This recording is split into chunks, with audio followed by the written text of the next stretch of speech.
Hi. So, I wanted to share a little bit of a story of inspiration for you just before I start this next class.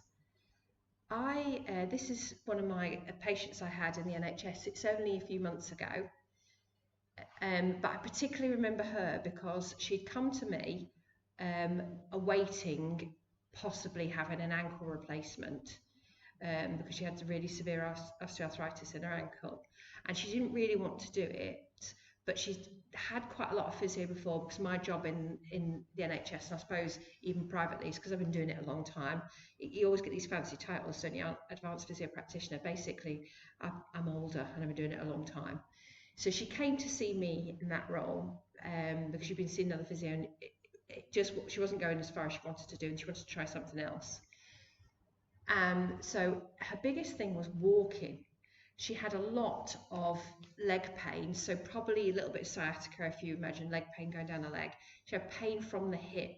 So she had sort of this ongoing ankle issue on one side, hip pain, leg pain down the other side, and a problem with her back. So there was a lot going on. And she said quite rightly, I think it's because of the way I'm walking, because I'm limping. And she was really positive and optimistic, but I think she was probably what you could say pragmatic. I don't think there's a lot you can do. So what we decided to do is I obviously assessed her ankle just to see what mobility you have, and it was really limited. She couldn't hardly move it around, and it was very painful. So what we did was we looked at what we could do in order to make sure that her walking was improved because she really enjoys walking. So I did loads of work with her. Obviously, I advised her, she did the work, to be fair. We did lots of strength work around both of her hips because when you stand on one leg, the support for your back, so your back sits on top of your pelvis, if you imagine it's like a tray. She was walking, tipping side to side.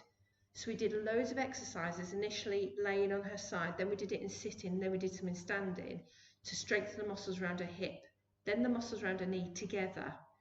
And we worked on as much mobility as we could in her ankle and her foot in order to maximise what she had available, because I think what she'd been doing is that she'd been avoiding it altogether because naturally she was worried about it and it was painful.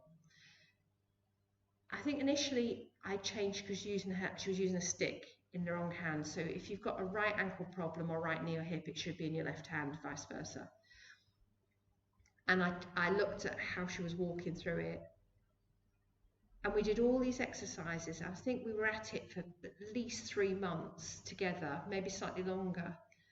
But she was really committed to her exercises, really positive, really enthusiastic, just said, I'll do whatever it takes. And honestly, her results surprised both of us. When she first came to me, she couldn't really walk for more than 5 minutes.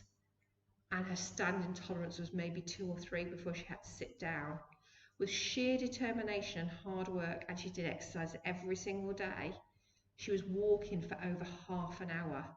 Now that's a massive improvement. If you think 5 minutes to half an hour, that's a huge improvement.